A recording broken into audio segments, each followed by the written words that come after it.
అందరికీ నమస్కారం అండి. ఈరోజు మన భాష గురించిన ఒక ముచ్చట చెప్పుకుందాం. అలనాడు ఆంధ్రదేశాన్ని పాలించిన ఆంధ్ర భోజుడు శ్రీకృష్ణదేవరాయలు దేశ భాషలందు తెలుగు లెస్స అని మన తెలుగు భాష యొక్క గొప్పతనాన్ని చాటి చెప్పారు.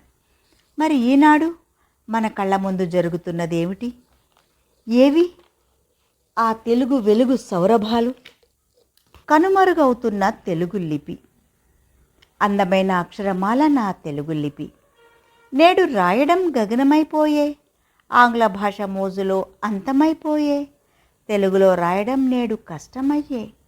తెలుగు పదాలను ఆంగ్లంలో రాస్తూ అద్భుతమైన లిపికి ఆదరణ తగ్గిందా? వేల ఏండ్ల చరిత్ర నేడు కనుమరుగవుతూ సుందరమైన లిపి అదృశ్యమవుతుందా? భాషకు జీవము లాంటిది లిపి. జాతి చరిత్రకు సాక్షీభూతంగా నిలుస్తూ తరతరాలకు సంస్కృతికి అద్దంలా ఉంటూ నేడు రాయడమే కష్టమై నిలిచింది. అచ్చుల హల్లుల ద్వయంతో విరాజిల్లుతూ గుణింత వత్తులతో సుసంపన్నమై నిలిచి గ్రంథాల్లో ముత్యాల తలంబ్రాలు మెరుస్తూ జగతి పుటలో ఆణిముత్యమై నిలిచింది నా లిపి. కాలగమనంలో మొనలు దేరినది లిపి. అందమైన అక్షరముగా రూపుదిద్దుకుంది.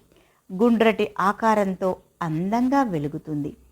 అవనిలో అద్భుత లిపిగా ప్రసిద్ధి చెందే, తరతరాల చరిత్రకు చిహ్నంగా నిలబడే, కావ్యమై కనకమై జగతిలో కళకళలాడే, కవి చేతిలో అక్షరమై అజరామరంగా వ్యాపించే, పుస్తక పుటల్లో సుందర దృశ్యంగా కనపడుతుంది. తెలుగు లిపి రాయడం నేడు కరిగిపోతుంది. నేటి విద్యార్థులకు అది దూరమైపోయే. ఆంగ్లం అధికమై మన లిపి నేడు ఆకృతి కోల్పోయే. భావితరాలకు లిపి ఒక జ్ఞాపకంగా మిగిలిపోతుందా? తెలుగు రాయమంటే మాకు రాదంటూ శుద్ధమైన పదం రాయలేకపోతూ నానా అవస్థలు పడుతున్న నా జాతి ఇకరైనా మేల్కొనకపోతే నా లిపి ఒక పురాతనం అయిపోతుంది.